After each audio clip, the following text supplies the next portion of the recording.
Hello दोस्तों, जैसा कि आप जानते हैं हमने इंग्लिश स्पीकिंग कोर्स में पार्ट फर्स्ट वीडियो बनाया था जिसमें लेसन फर्स्ट के बारे में बिफोर वी स्टार्ट में हमने देखा था अल्फ़ाबेट्स ऑफ इंग्लिश और अल्फ़ाबेट्स ऑफ हिंदी।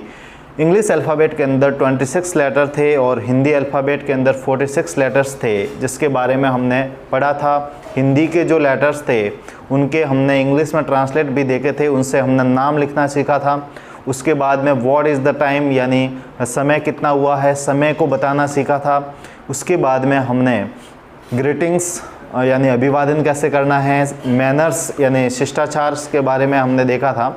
आज हम बात करेंगे 5-6 टॉपिक और है, उसके बारे में हम आज बात करेंगे, जिसका आज का हमारा पहला टॉपिक रहेगा न्यूमेरल्स एंड देयर प्रोनाउंसिएशन। क्या रहेगा? Numerals and their pronunciation. ठीक है ना? तो देखो,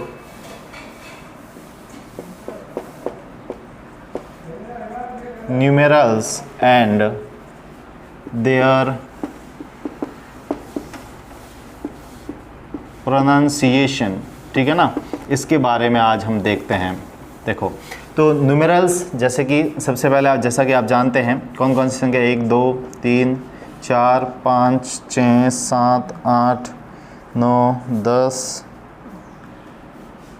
11 12 13 14 15 16 17 18 19 20, इसी प्रकार से 30 40 50 60 70 80 90 100 और उसके बाद में 1000 यानी 1000, फिर 1 लाख, फिर हम देखते हैं 1 करोड़।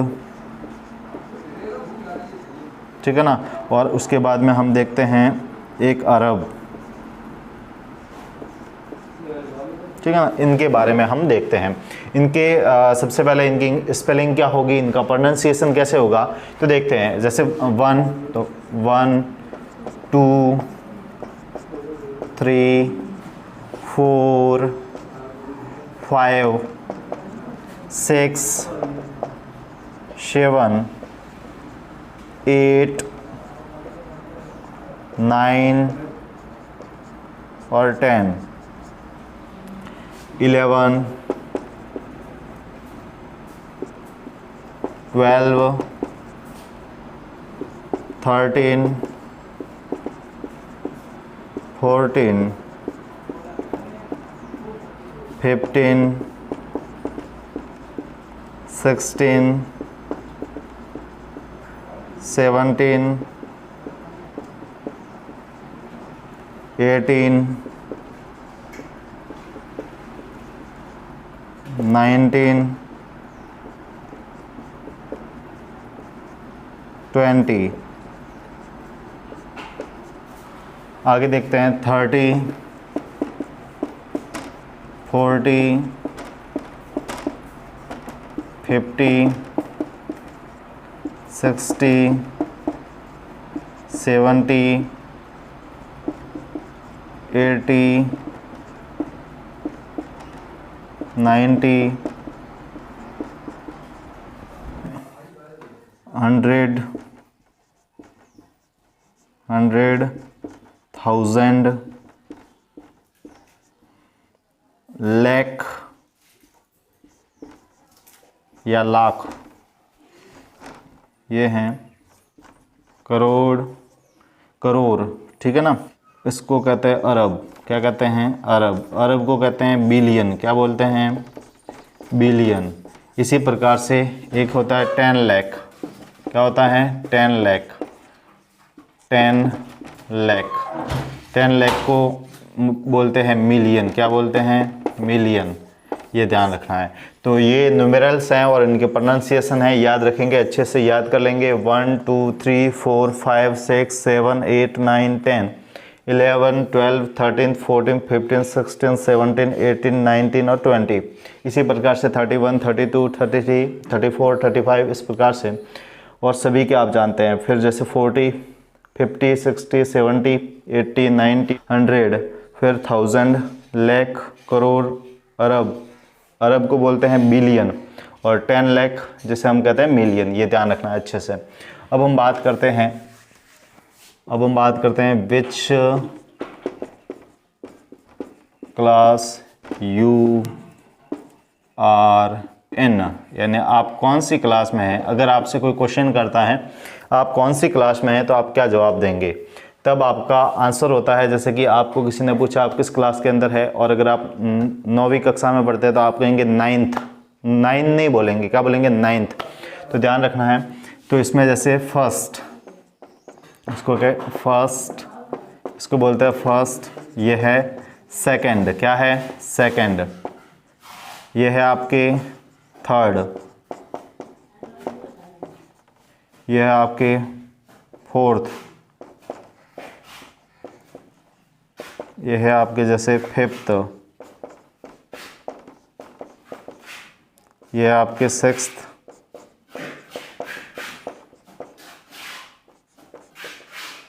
ये है seventh,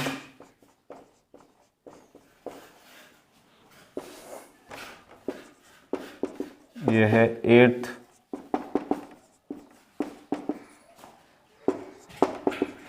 ninth,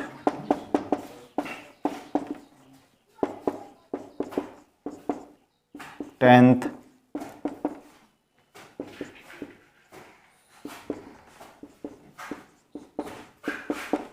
11th,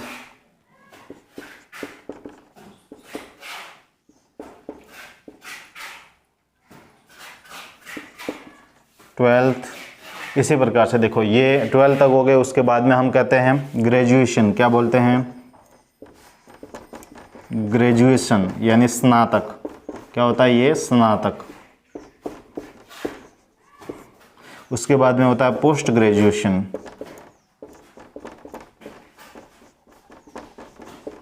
post graduation इसको बोलते हैं स्नातकोत्तर।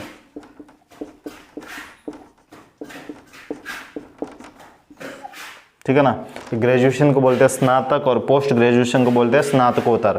तो ये which class you are in, तो आप इस प्रकार से बता सकते हैं। आप जैसे 10th क्लास के अंदर है तो आप कहेंगे 10th, 11th में है तो 11th, इस प्रकार से कहते हैं। और ग्रेजुएशन कर रहे हैं तो आप बताएंगे ग्रेजुएशन। तो इसका आप आंसर दे सकेंगे। नेक्स्ट क्वेश्चन है आपका हाउ मच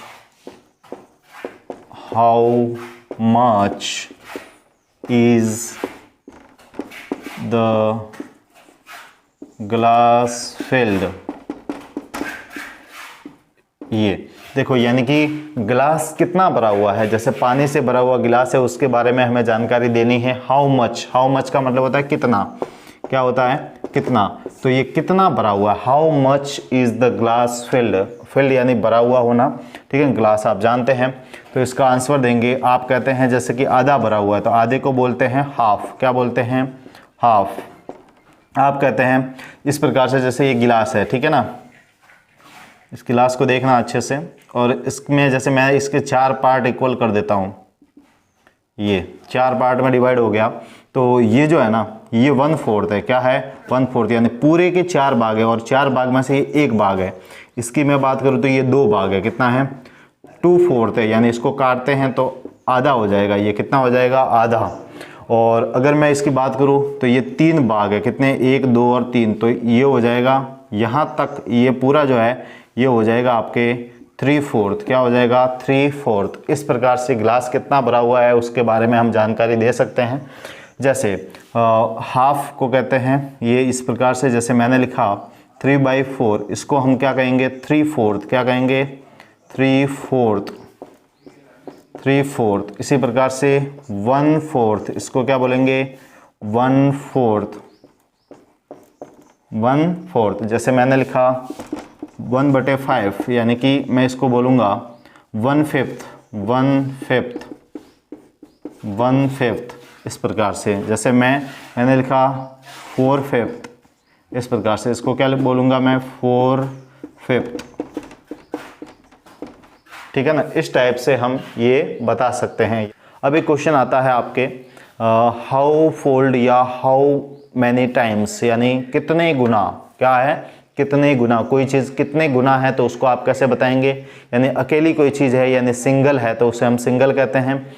अगर दो चीज़ें हैं तो उसको हम कहते हैं डबल, यानी एक का दुगना है, यानी दुगने के लिए हम डबल कहते हैं, तिगुने के लिए हम कहते हैं थ्री फोल्ड कहेंगे। तो हम उसके बारे में अच्छे से देखते हैं। यहाँ पर नेक्स्ट क्वेश्चन है हमारा। अब नेक्स्ट क्वेश्चन है कितने गुना, क्या है, कितने गुना,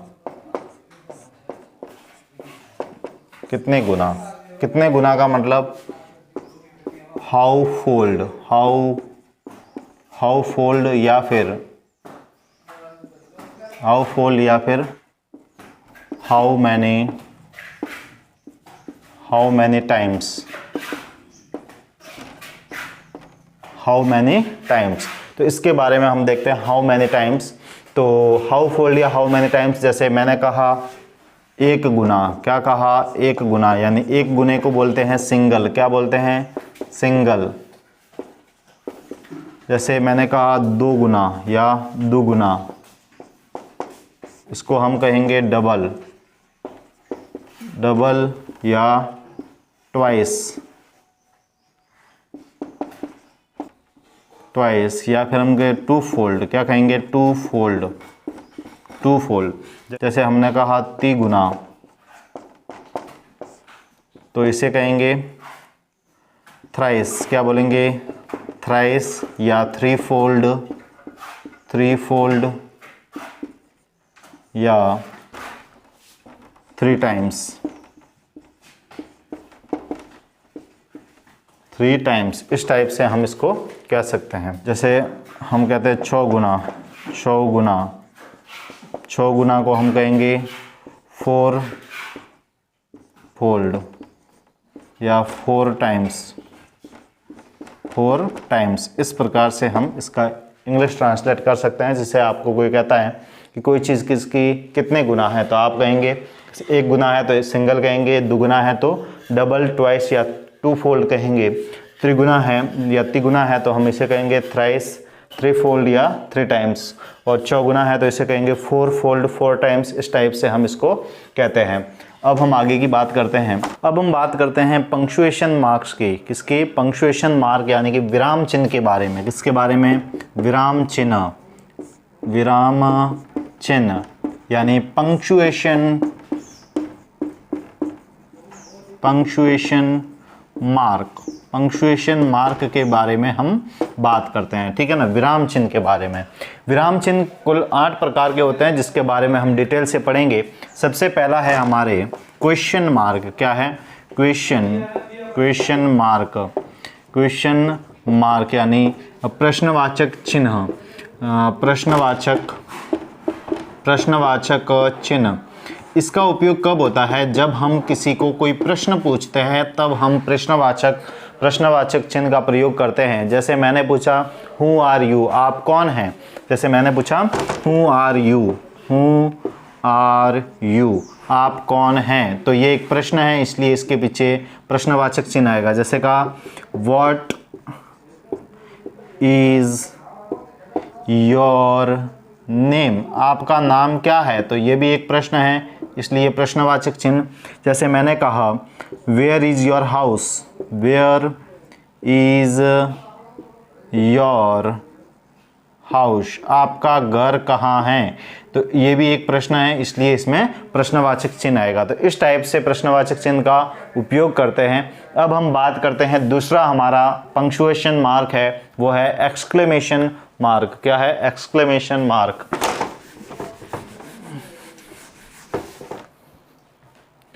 दूसरा है एक्सक्लेमेशन,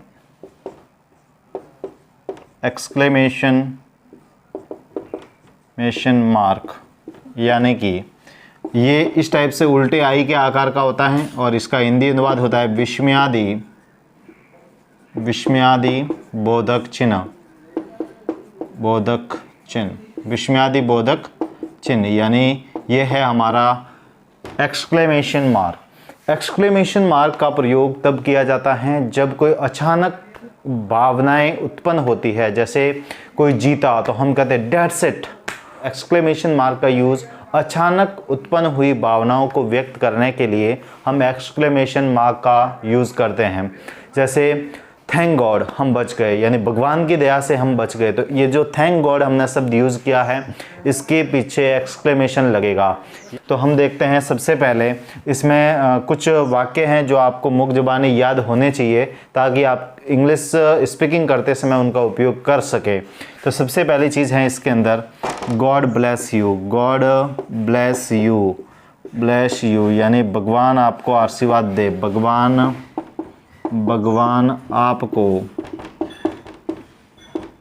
आपको आशीर्वाद दे। तो इस टाइप से ये एक्सक्लेमेशन मार्क का यूज़ हम करते हैं। जैसे किसी ने कहा थैंक गॉड, ये हो गया, यानी कि भगवान का शुक्र है, भगवान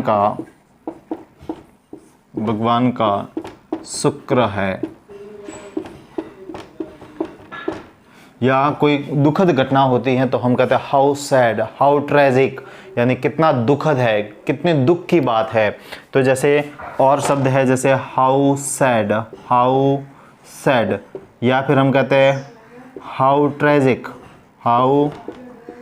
ट्रेजिक, यानी हाउ सैड का मतलब कितने दुख की बात है, कितने दुख की बात है, कितने दुख की बात है।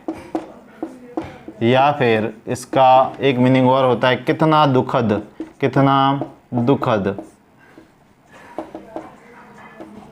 दुखद, इस टाइप से हाउ सैड या हाउ ट्रेजिक। जैसे कोई चीज़ बहुत बढ़िया है तो हम कहते हैं इनक्रेडिबल, ठीक है ना, अमेजिंग, ऑसम। इस प्रकार से इन शब्दों का हम प्रयोग भी करते हैं। इसका अर्थ होता है अविश्वसनीय, अद्भुत, अविश्वसनीय या अद्भुत, बहुत बढ़िया या अद्भुत भी कह सकते हैं। तो ये इनक्रेडिबल, ऑसम, अमेजिंग, इस प्रकार से। जैसे हम कहते हैं हाउ टेरिबल या टेरिबल मिस्टेक, हम कहते हैं टेरिबल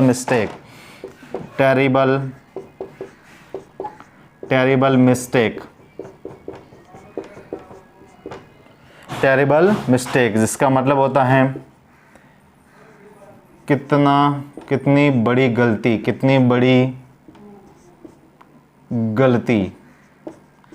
इतनी बड़ी गलती मतलब बहुत बड़ी गलती होती है। और टेरिबल मिस्टेक कहते हैं, क्या कहते हैं, टेरिबल मिस्टेक। जैसे और हम देखते हैं तो जैसे कि अब्सर्ड या नॉनसेंस, और जैसे ऑफल, ये सारे जो है इनके पीछे भी एक्सक्लेमेशन मार्क लगता है। इसका मतलब होता है बकवास। क्या होता है, बकवास। कोई चीज़ बकवास लगे तो हम कहते हैं ऑफल, या फिर अब्सर्ड, या फिर हम कहते हैं नॉनसेंस। इस प्रकार से ये चीज़ें होती है।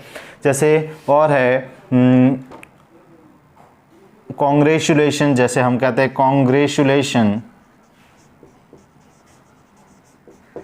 कॉन्ग्रेचुलेशन यानी कि बधाई हो। क्या कहते हैं, बधाई हो।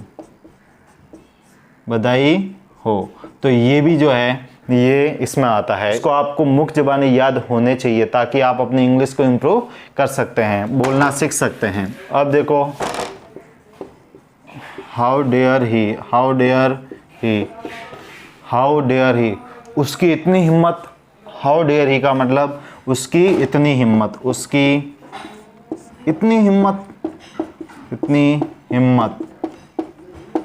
ठीक है ना। किसी को कहते हैं हम उसकी इतनी हिम्मत, तो हम कहते हैं हाउ डेयर ही, ठीक है ना, उसकी इतनी हिम्मत। आगे देखते हैं जैसे ओ हनी, या फिर हम कहते हैं ओ डियर। इन दोनों वर्ड्स का मतलब होता है ओ प्यारे या प्यारी, ठीक है ना। जब किसी की किसी के प्रति मन में प्रेम उमड़े तो हम इन शब्दों का प्रयोग करते हैं, ओ हनी या ओ डियर, ठीक है ना। तो ओ प्यारे या प्यारी, इस प्रकार से हम शब्द कहते हैं। जैसे कि आगे है,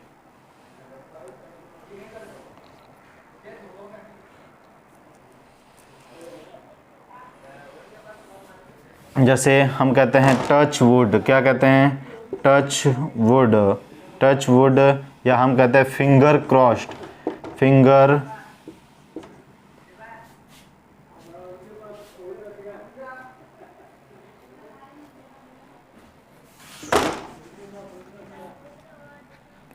टच वुड, या फिर हम देखते हैं फिंगर क्रॉस्ड, ठीक है ना, फिंगर क्रॉस्ड, यानी कि टच वुड या फिंगर क्रॉस्ड, इसका अर्थ होता है आपको किसी की नज़र ना लगे, नज़र ना लगे, आपको किसी की नज़र ना लगे, तो इसके लिए हम इसका प्रयोग करते हैं टच वुड या फिंगर क्रॉस्ड। और देखते हैं श्योर, श्योर, वाई नॉट, या फिर sure why not, course, of course, of course,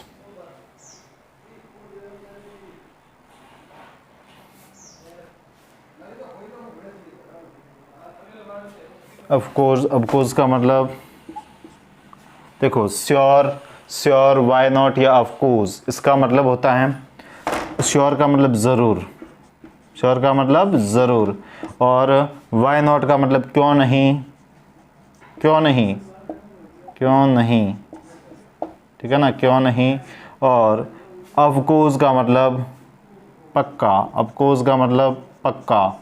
इस प्रकार से इनका हम प्रयोग कर सकते हैं, sure, why not, of course, इस टाइप से।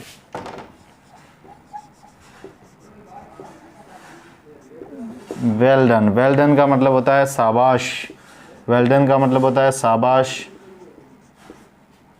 वेल डन का मतलब शाबाश। या फिर आगे है रियली, रियली इज इट,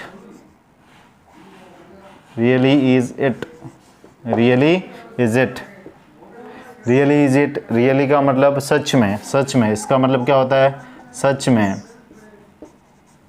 सच में, ये इस टाइप से हम इसका प्रयोग करते हैं। जैसे और देखते हैं, एक्सक्लेमेशन के अंदर 2-3 और है, उसको भी हम अच्छे से देखते हैं। देखो, जैसे thanks, thanks a lot, thanks a lot यानी बहुत बहुत धन्यवाद, किसी का बहुत बहुत धन्यवाद, ठीक है ना। जैसे थैंक अ लॉट यानी बहुत बहुत धन्यवाद। What an idea, what an idea, what an idea यानी क्या आइडिया है, क्या सुझाव है ये, ठीक है ना। इसी प्रकार से हम देखते हैं what a news, what a news, what a news, जब आपको कोई खुशी की खबर सुनाता है और तब आप कहते हैं व्हाट अ न्यूज़, क्या खुशी की बात है, मतलब क्या खबर है, क्या खबर है, खुशी के भाव के साथ, ठीक है ना, क्या खबर है, वाओ, इस टाइप से। तो व्हाट अ न्यूज़, इस टाइप से। और देखते हैं हुर्रे, हुर्रे, या फिर दैट्स इट, ये हुई न बात, इसका मतलब होता है ये हुई न बात, यानी इस सेंटेंस का उपयोग हम, जैसे कोई जीत गया, कोई मैच देख रहे थे और मैच जीत गया तो हम कहते हैं हुर्रे, या फिर हम कहते हैं दैट्स इट यानी कि ये हुई न बात। स्टॉप, तीसरा पंक्चुएशन मार्क है full stop,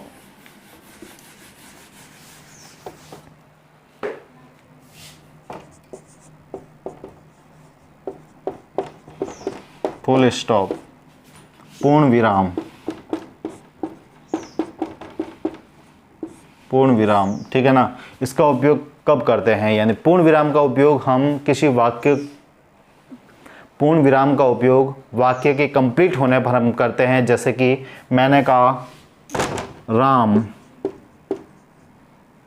Ram is a good boy, मैंने कहा Ram is a good boy, ठीक है ना। तब हम यहाँ पर लास्ट में, ये वाक्य पूरा हो चुका है तो यहाँ पर फुल स्टॉप लगाएंगे। जैसे मैं कहता हूँ राजेश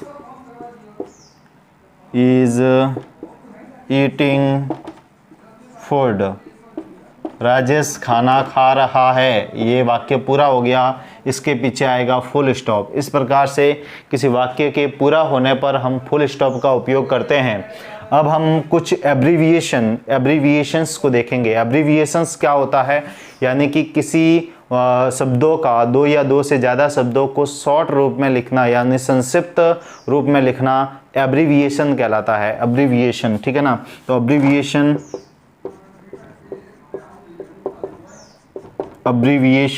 यानी कि ये इस टाइप से होते हैं। जैसे देखना अच्छे से, अब्रीविएशंस को आप समझेंगे। जैसे मैंने कहा एमपी, मैंने कहा एमपी, एमपी का मतलब मध्य प्रदेश भी होता है, और एमपी का मतलब होता है मेंबर ऑफ पार्लियामेंट। क्या होता है? मेंबर ऑफ पार्लियामेंट, यानी संसद का सदस्य, जिसे हम कहते हैं सांसद। क्या कहते हैं? सांसद। तो सांसद को हम कहते हैं एमपी। इसी प्रकार से हम कहते हैं एमएलए का मतलब मेंबर ऑफ लेजिस्लेटिव असेंबली, यानी कि विधानसभा सदस्य, यानी विधायक, ठीक है ना। मेंबर ऑफ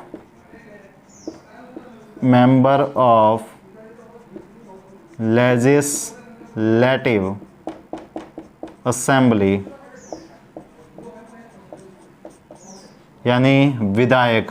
क्या है ये? विधायक, ठीक है ना। इस प्रकार से हम कहते हैं पीएम, यानी पीएम का मतलब प्राइम मिनिस्टर, यानी प्रधानमंत्री। क्या है?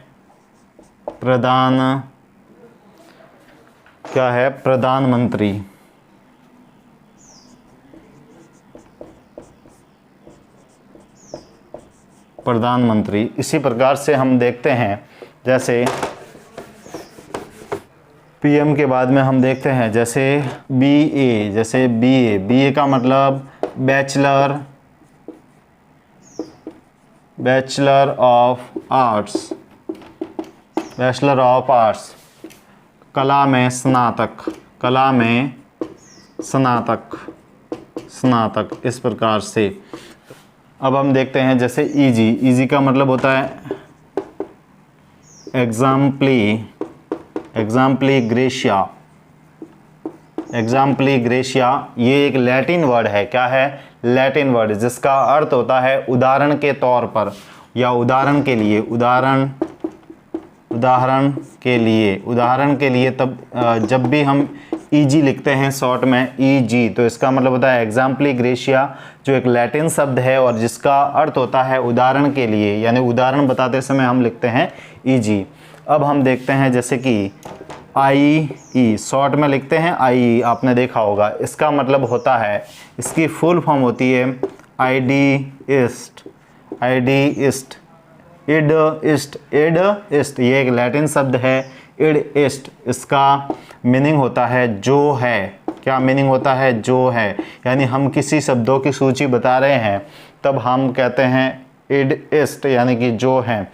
निम्न प्रकार से हैं, इस प्रकार से हम इसका उपयोग करते हैं। एक आता है ईटीसी,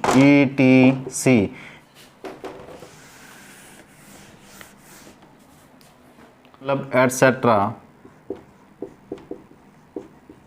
एटसेट्रा है ना। तो एटसेट्रा के लिए भी हम इस प्रकार से शॉर्ट में लिखते हैं। तो ये थे अब्रीविएशंस। ये क्या थे? अब्रीविएशंस, यानी किसी शब्दों के समूह को शॉर्ट में लिखना अब्रीविएशंस कहलाता है। तो ये अब्रीविएशंस थे, बहुत इंपॉर्टेंट है, आप इनको याद कर ले, बहुत ही महत्वपूर्ण हैं, ठीक है ना। इनका प्रयोग भी हम देखेंगे। अब हम बात करते हैं, आगे का टॉपिक है हमारे, अब हम बात करते हैं तीसरा पंक्चुएशन मार्क जिसकी हम बात करते हैं, और वो है कॉमा। क्या है? कॉमा, यानी इसे हम हिंदी में कहते हैं अल्प विराम। क्या कहते हैं? अल्प विराम। तो अल्प विराम ये कब यूज़ किया जाता है, यानी वाक्य को बोलते समय हमें कहीं पर जैसे रुकना है तो हम उसके लिए अल्प विराम का उपयोग करते हैं। जैसे उदाहरण के लिए हम देखते हैं, मैंने कहा Ram come here, Ram come here. तो इस वाक्य के अंदर यहाँ पर कॉमा है, तो इस कॉमा का मतलब है आपको बीच में रुकना है। जैसे राम कम हेयर, इस टाइप से इसको बोला जाएगा। तो ये है आपका कॉमा का यूज। एक सेंटेंस है, if he comes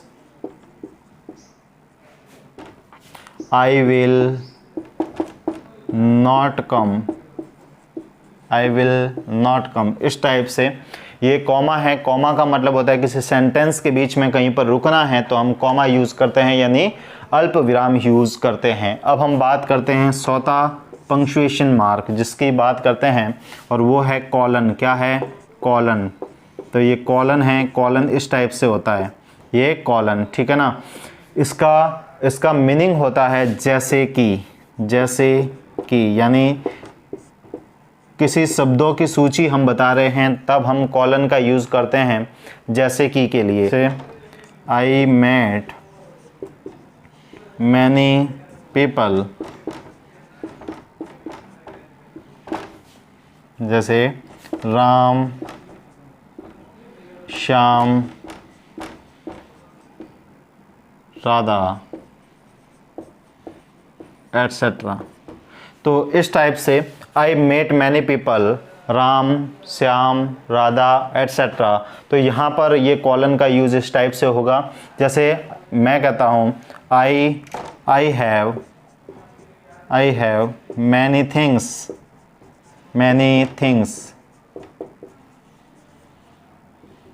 such as pen, pencil,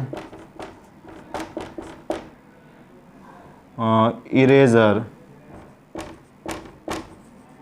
etcetera, इस टाइप से, ठीक है ना। इस प्रकार से हम इस कॉलन का यूज़ करते हैं। अब हम बात करते हैं सेमी कॉलन।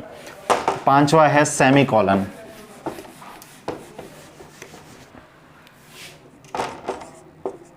पांचवा है सेमी कॉलन, इस टाइप से सेमी कॉलन यानी अर्ध विराम।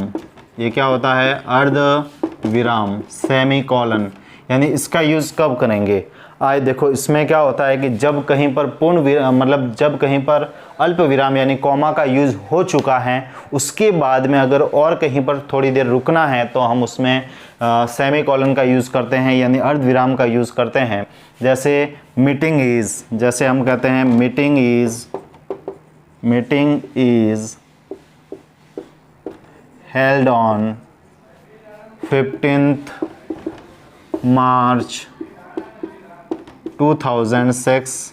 अब यहाँ पर देखो कॉमा यूज़ हो चुकी है। अब और डेट आपको लिखनी है तो यहाँ पर सेमी कॉलन का यूज़ करेंगे और फिर लिखेंगे। जैसे 25 अक्टूबर कॉमा 2015। और जैसे और कोई डेट लिखनी है तो आप लिखेंगे 2 मई 2016। इस टाइप से हम लिखते हैं। अब हम बात करते हैं छठा है आपके कोटेशन मार्क। क्या है?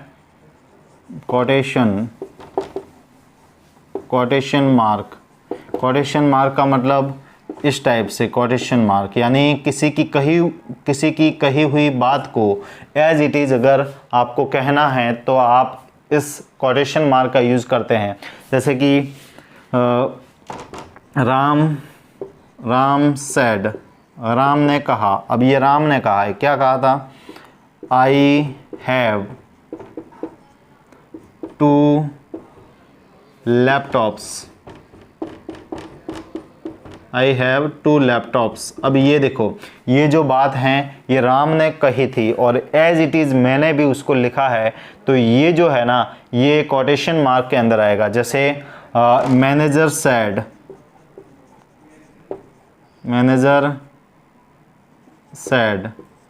मैनेजर ने कहा।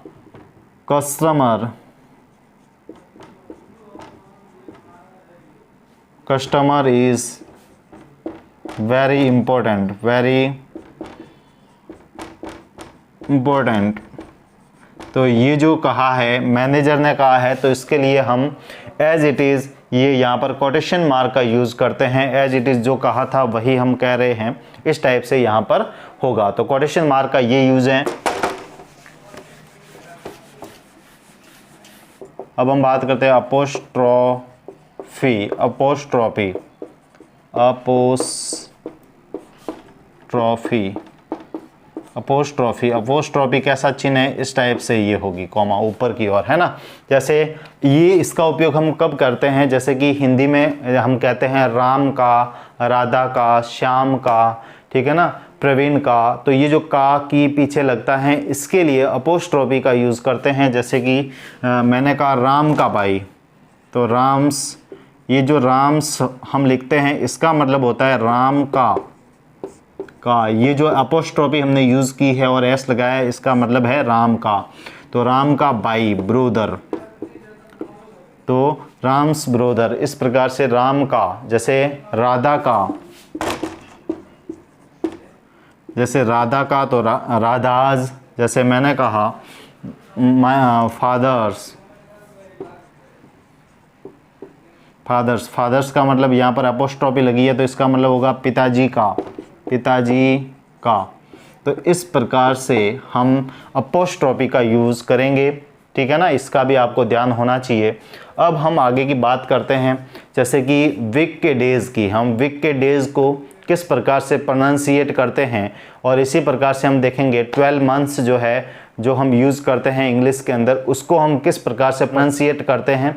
इसमें मैक्सिमम लोग इसमें प्रोनाउंसिएट करने में गलतियां करते हैं, वो गलतियां हमारे नहीं होनी चाहिए, इसलिए मैं इसको बता रहा हूँ। बहुत कॉमन चीज़ है, लेकिन बताना उचित समझ रहा हूँ, इसलिए मैं आपको बता रहा हूँ। ओके,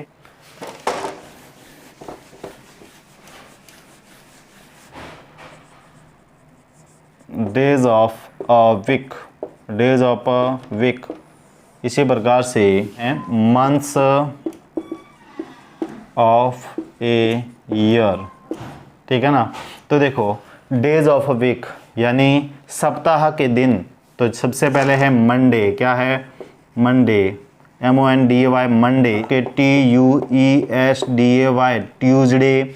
फिर आपके वेडनेसडे, इसको आप वेडनेसडे भी बोल सकते हैं और वेनसडे भी बोल सकते हैं। क्या कह सकते हैं, वेनसडे, वेनसडे भी बोल सकते हैं और वेडनेसडे, ये भी आप कह सकते हैं, ठीक है ना। और आपके थर्सडे,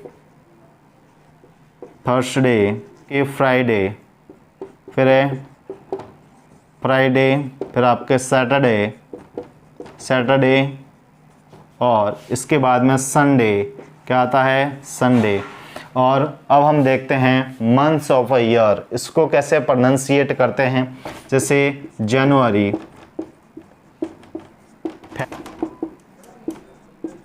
फरवरी, मार्च,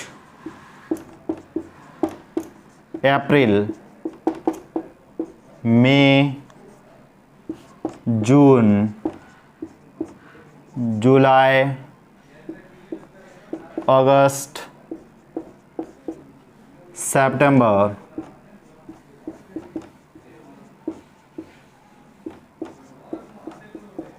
अक्टूबर,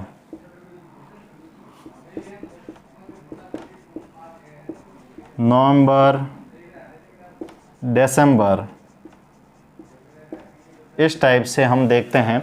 ये है आपके महीनों के नाम, यानी मंथ्स ऑफ अ ईयर, यानी ईयर के महीने जो है उनका प्रोनाउंसिएशन जनवरी, फरवरी, मार्च, अप्रैल, मई, जून, जुलाई, अगस्त, सितंबर, अक्टूबर, नवंबर और दिसंबर। इस प्रकार से हम इसको प्रोनाउंसिएट करते हैं। तो इसी के साथ हमारा लेसन है बिफोर वी स्टार्ट ये यहाँ पर समाप्त होता है। आगे की चर्चा हम अगले टॉपिक के साथ करेंगे लेसन 2 में। धन्यवाद।